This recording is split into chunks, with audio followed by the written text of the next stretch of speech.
This is my first impressions for Coromon. I know it's a little late to be putting this out. I think it came out March, I want to say March 20th. But I just realized, as I've been sort of frustrated with the state of Pokemon, that this is actually a game that had come out. I'd forgotten about it. So I figured in my rage of not being happy with the state of Pokemon Scarlet and Violet, I would give it a go. Since I was looking for something to A, make a video about, and B, enjoy and take my time away from the game. So first, there are some technical issues I've run into. I guess I'll start with the small things. So small things are, I do get some periodic freezing and stuttering, which you may see throughout the course of the video. I also think the controls are too sensitive, so there's not like a delay period or a lock period when it like switches between options. And so what happens is, I've noticed even when I like try to just tap like the D-pad keys once, sometimes it'll move like 2 or 3 selections down or to the side or whatever. And then I've also had issues with like it seemingly registering inputs. I've had the issue both on my keyboard and my controller.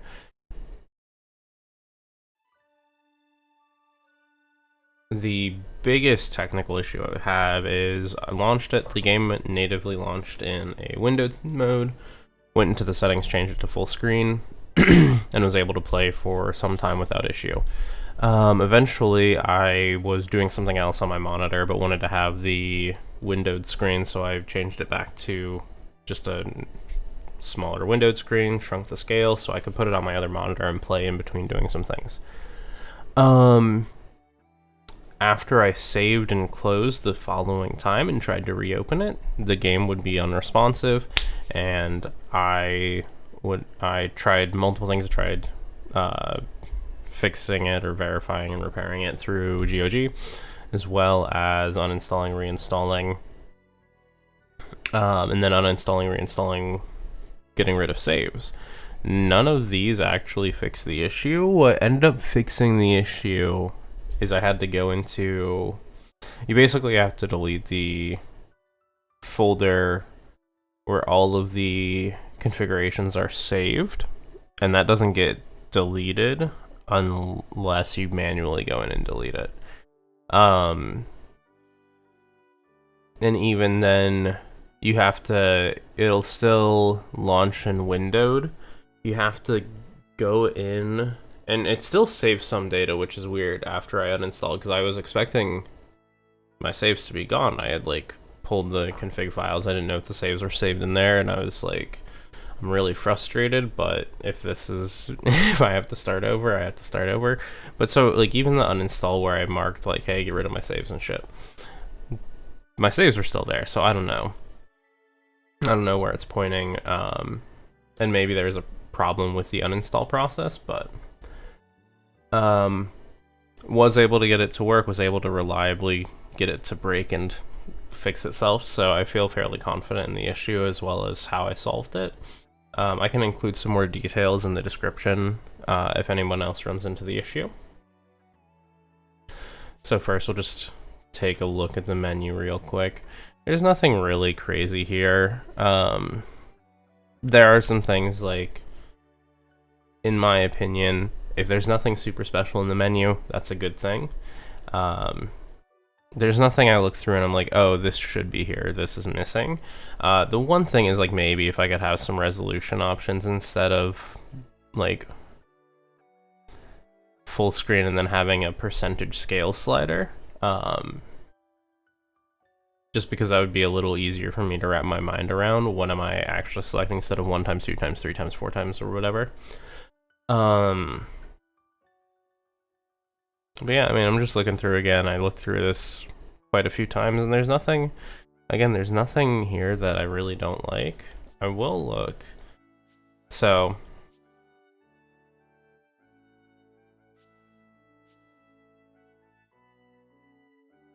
I haven't actually tried rebinding anything, but that's something that maybe something I should have done previously. I saw the configure in the keyboard controls and I was like, oh, that's nice, but I've been rather satisfied with the controls for both the keyboard and controller, so Another thing that's nice is we do get multiple save slots, so, and obviously I'm comparing this directly one-to-one against, like, Pokemon. They're the same genre of game, and I think if you're playing this, you probably have or currently do like Pokemon. And this is just a feature that Pokemon doesn't have. Pokemon, you have one save slot. On the Switch, you can create multiple accounts and sort of get around that, but it's extra work. Once it's set up, it's fine, but it is extra work, and this is a nice feature to have right away. I should note that I am playing on PC. I know this is available on Switch as well as other consoles, I believe, but I've not played any of those. I'm playing on PC with the GOG version. So we'll go ahead, we can load this up. Probably not going to do any more narrative progress, so the only spoiler content, and I'm actually going to get my controller out. I don't want to do this with a mouse and keyboard. It requires me to be in too intensive a position. So, I mean, we'll start with, like, I don't even know. I want to say, like, game, because game design is going to sort of cover everything, so we'll start with sound. I really like the music. The music is nice. It is, like, overall, I feel like it's pretty fun. I don't know if I want to even say fun. But, like, if we listen to this, and I can, here, let me see. Oh, yeah, that's, there we go. But, like, this is just cutesy fun music. I like it. I appreciate it. I'm gonna even turn it up because it still doesn't. I'll just screw my ears.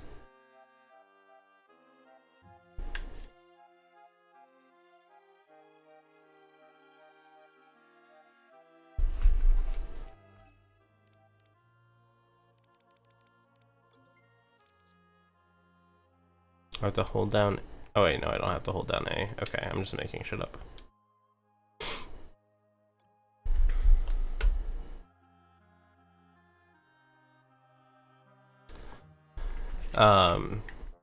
So yeah, overall I really like the music. I will say the sound effects are where it starts to be a little more questionable, especially with the, like, this running sound. It really can start to grate on me after I'm running for a while. Which, not so much anymore, but especially early on, before you really start to open up the teleporters, you had to use it. And if you had to recall, go back, heal your Pokemon, and then keep going, or your Coromon, I'm gonna do that a lot, where I say Pokemon instead of Coromon. I'm very sorry. But anytime you had to do that, it would just be holding B and running, or holding A and running down, and that sound. Listening to it now, it's not as annoying. I think maybe I just had some nightmares about it when I started making notes. There are some attacks where, and let me see if I can, I'm trying to remember where. Actually, I think what we will do,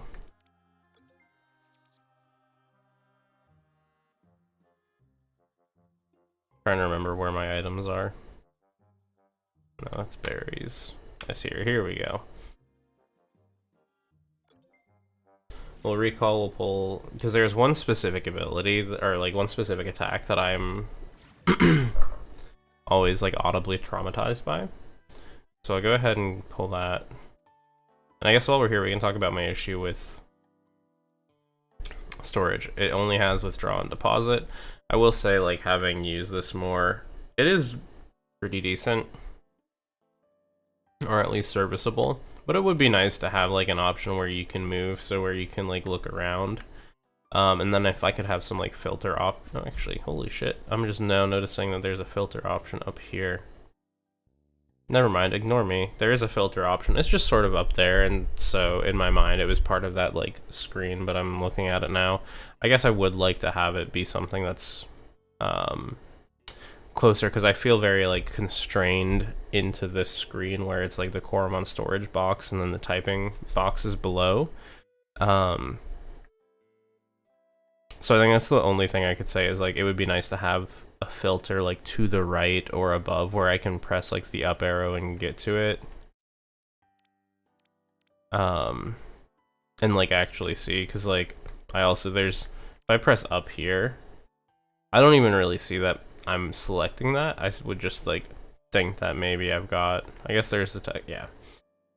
I think it could be done better, but I do like that I now know that it's here.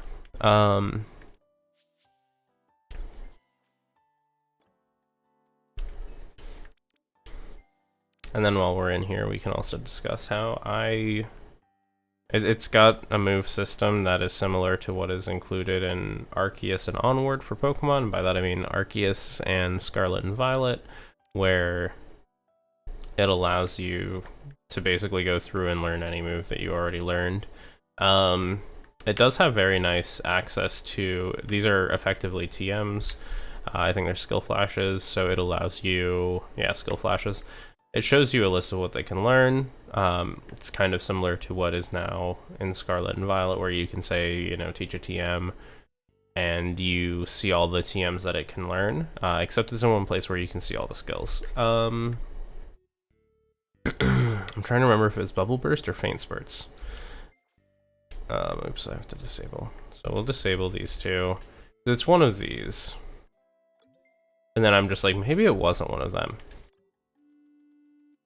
And we'll see. Again, this may be a footstep situation where I was just very like traumatized by it, and it's nowhere near as bad as I remember it being.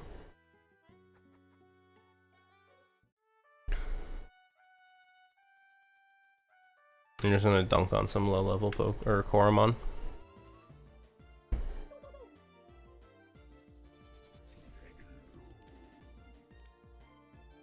Okay.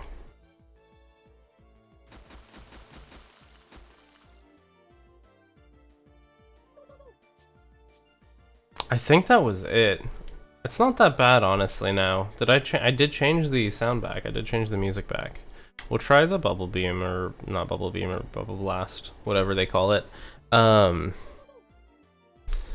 Maybe I maybe I just had like a migraine or something that day, but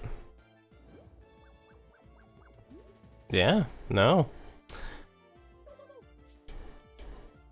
Actually, I think I can tell you what it is the music in the intro, in like the opening area, felt very overpowering, and so I had turned it down.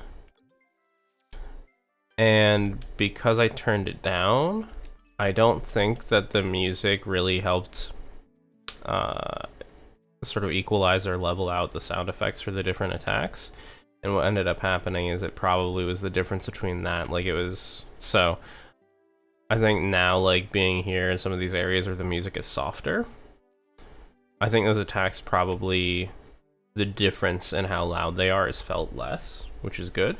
Trying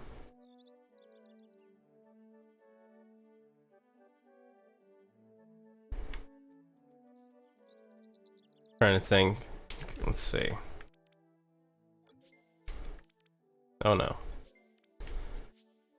Other things that I really like from a sound point of view.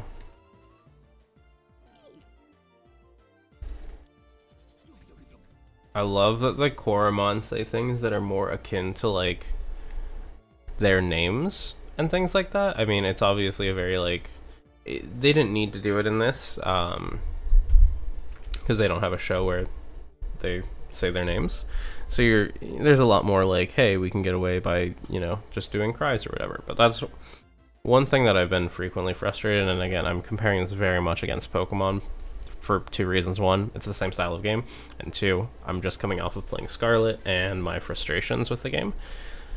And so in that, just be aware that there may be some bias about me really not wanting to like Pokemon and wanting to promote other games, but I do genuinely think that this is a very enjoyable game, especially at the price point of $20. We'll run. I don't need to beat up weak Minos. I didn't touch on art. Like, the overworld is fairly simple. but the animations and stuff for the Coromon I really enjoy. I like the design of the Coromon. I think that it's really easy to fall into like a knockoff Pokemon design, and it really feels like none of the Coromon are things I would really ever confuse with a Pokemon. Cub-Zero looks a little sus, but I did really like the evolution chain for Nibelgar. It was very fun. But yeah, I feel like they've got their own aesthetic. I don't think you would ever really concern any of these or confuse any of these with Pokemon. So I think that's good. It really sets itself aside there. As far as story, so far I would give it an A, I think. Like I don't have a grade scale. I think it's a very good story. The characters I've met have been memorable for the most part and enjoyable to see on the screen, like when you're interacting with them. It's like, oh shit, it's that character again, or whatever. And there are small things that are funny and enjoyable, and it doesn't, I would say, like, obviously it doesn't take itself too seriously, and that gives it a lot of like leniency with how things are written. But it is just a very enjoyable game to play through. And I know I said, like, I kind of like suggested or implied that the story may not be like a strong spot for it, but the characters are fun or whatever, which I think the story overall is more engaging than the characters. I don't know.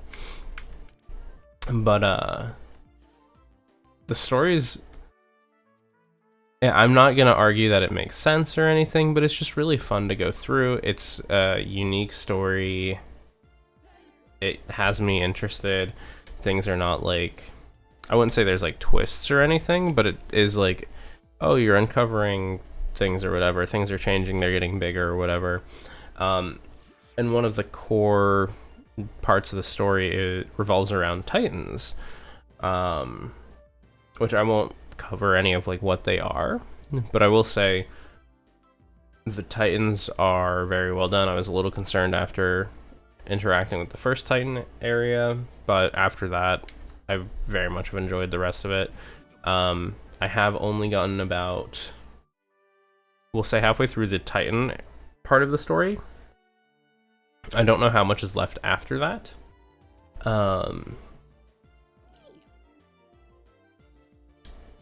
I guess this could have been mentioned previously, but there are a lot of like references in the game to things outside of the game, which is not uncommon, but I think that they're very well done, or at least the ones that I've caught.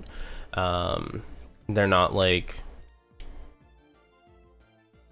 they're not shouting like, hey, look at me, I'm a reference, and they're not like tucked so far behind. They're just things that like you'll pick up on.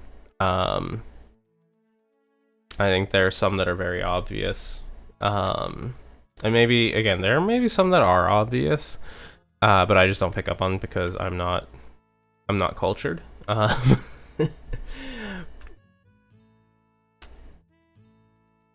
to think if there's anything else from like a story design. I do like the pots in here. They're a lot better than berries in the Pokemon games that require watering. You just put a seed in there and you walk away. I always hated watering. It was my least favorite thing. Why do I have to water? Just let me put a berry in there. You can go in here too, because this is another nice thing, is you get access to the teleporters right away. As soon as you reach towns, with the exception of this one, you do have to like do a little bit of the quest to like help get it functioning, but it's so close to the other, like it's just that one walk between. But you do get access to these, and that's a situation where I was just pressing like a bunch of times on my controller and it just like wasn't selecting it. But you get teleporters every time you get to a city, and you can teleport to those towns, which is very nice and good accessibility, or not an accessible, I almost said good accessibility feature, but it's just like a good time-saving feature, which I really appreciate. Another thing that I really like is if we look at the map, it'll show you which Coromon can be found in the area, which ones you've caught, which, looking back at it now, I I think I have a quest to catch multi, or at least that's the implied desire for the quest. So that's something I need to work on. This is another nice thing, is there are multiple quests. You do have a little log with the quest that you need to do. And so this is the one where this person misses his multi. So I'm assuming, I feel a little bad replacing the multi, but that seems to be what's implied. But so that's fun, because it does give you lots of other things, and a lot of it's around capturing the Coromon and sharing them, and introducing you to other mechanics, sometimes like catching Coromon of a certain potential value with one specific area. Let's see, I'm just looking over my notes, and I see I already talked about the box system when we were kind of walking around trying to show sound stuff. Let's see. Oh, there are, so this is, I guess, 2 points, and then I will say one thing that like is a little, it's not frustrating. It is mildly frustrating, but it's not like end of the world levels of frustrating. So first is battles are more difficult at the normal level than say, or not than say Pokemon, but than Pokemon. So like natively it's got set. And I feel like, I don't know if this is just like overall design of the game, but the Pokemon, or the Coromon, do seem more durable. They seem to have, I'd have to look at the numbers and stuff, but it does look like super effective damage, or very effective, and as it's called in this game, is a lot more important, which I think is fine. I should also mention that they do have this version of potent, of like standard, potent, and perfect Coromon, which sort of is a way for it to mirror stats for Pokemon with also like a shiny status, which I think is very nice, because in Pokemon, if you catch a shiny and it's got like garbage stats, it feels really bad, like garbage IVs. And this, if it is a perfect, it also has perfect potential values or whatever. But it does also add variation, especially since they've got like potent, which is like a middle form. I can try to see. I just need to find, I think, Dugterra. Yeah, so we can see here, oops.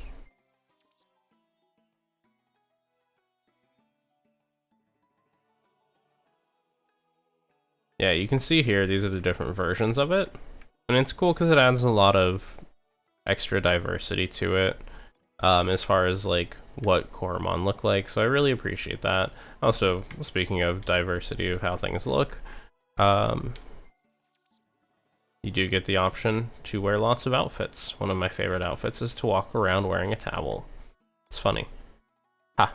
And those get unlocked as part of the story, and also through exploration, like my cat ears.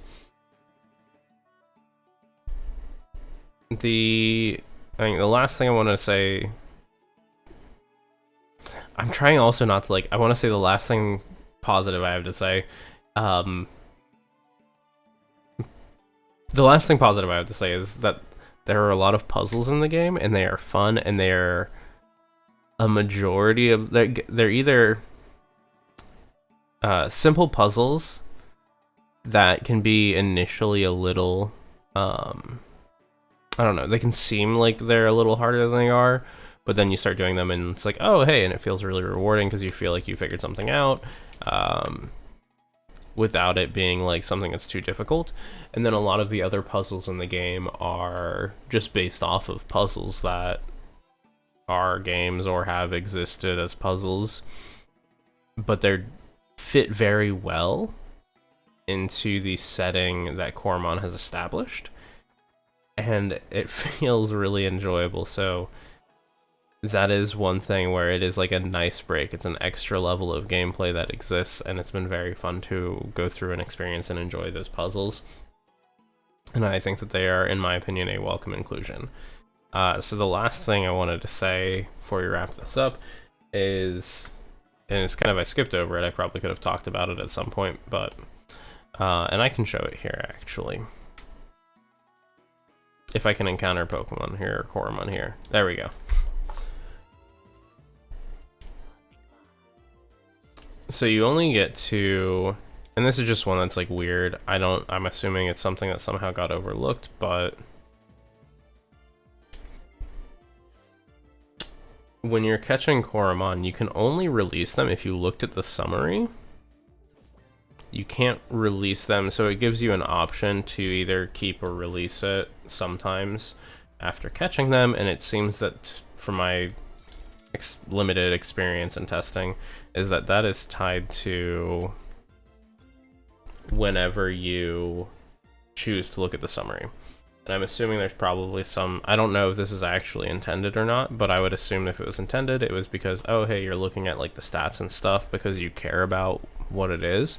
And if you're not looking at it, you don't. Sometimes, like, again, there's a little side quest where you're catching Coromon and you're looking for a certain potency level. Well, it shows the potency number on the top right under the name. Right there, it says standard 11. So if I click yes here, I look at the summary, I just B out. Would you like to keep it? No, I don't want to keep it, so I'll release it.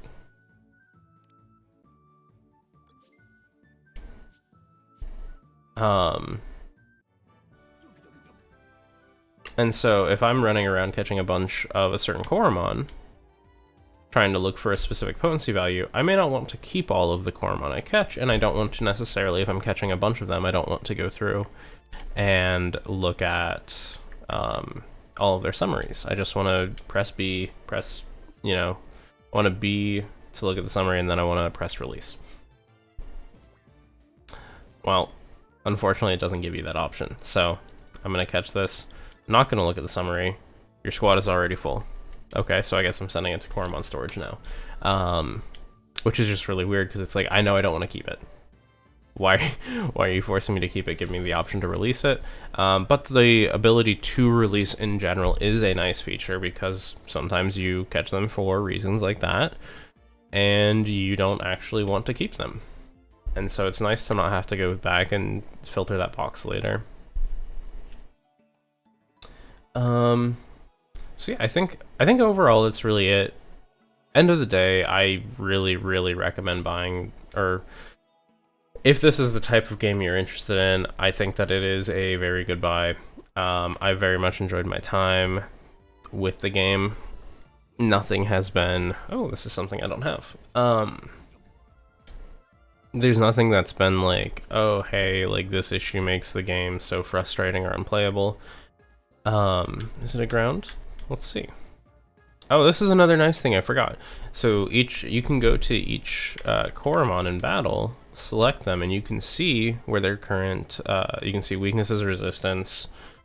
I don't know if you can see held items for them. It doesn't, I mean, it's wild, so maybe it wouldn't even be there in the first place, but you can see stages for attacks, or for different stats, which is nice.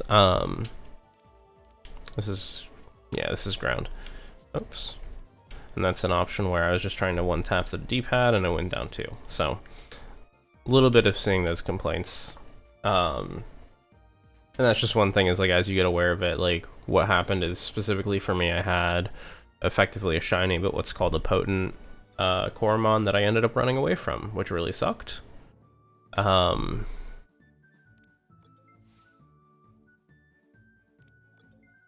Because I was trying to catch it, and I was trying to go to, I don't know if I had a Coromon that was weak, and I was trying to switch out. But yeah, I ended up accidentally running away from the fight, and running away successfully, which was really unfortunate. But yeah, so, again, highly recommend this game if you are in the market for a Pokemon-like game, especially if you are okay. The way I have sort of phrased this to my partner and some other people is, it feels like it's very much What If Emerald, but better. Like, it has so much going for it. It's so enjoyable, and I say Emerald but better because mostly the aesthetics. I think that's what you would compare it to. I do think the animations for the Coromon and the battle scenes are very good. They're very enjoyable to watch. I don't remember. It looks like I was just trying to. I don't know. I was trying to go up the stairs and just like naturally explore this, and I forgot it does have a checkpoint system, which is very nice.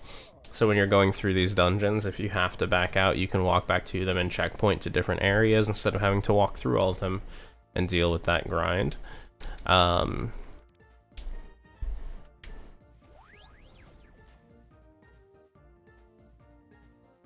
yeah, overall, again, I'd highly recommend it. One thing I did, and I feel bad that I forgot to do this because it should be at the beginning, but I'll throw it in here at the end for anyone that listened, is there are 4 different difficulties, each with different rules. I would say I haven't played on any of the difficulties outside of normal yet. I do have some other games, as well as another complaint video about Pokemon Scarlet and Violet.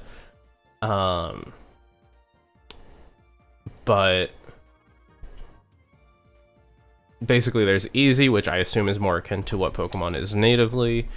And then there is also hard and hardest, or whatever they call the difficulty settings up above, where you get to essentially enforce like certain Nuzlocke rules, and each tier has like, oh, these are some basic, effectively Nuzlocke rules, and these are some higher tier Nuzlocke rules. And so that is a really cool thing to have built in, especially for somebody like me where I have a hard time self-imposing those restrictions. But I really enjoy those styles of games, and so it can be a very nice feature to have added in. Again, at least for somebody like me who is unable to self-impose, or self-imposing rule sets requires me to be very dedicated to it. Yeah, that's it. That's it for my first impressions. I appreciate, especially if anybody has listened this far. Thank you so much. And I will hopefully have this video up by around 3 p.m. EST on Wednesday, and then hopefully we'll have another video up next week. It'll either be about, again, more issues I have with getting into competitive Pokemon in Scarlet and Violet, or maybe another first impressions. We will see. Thank you so much.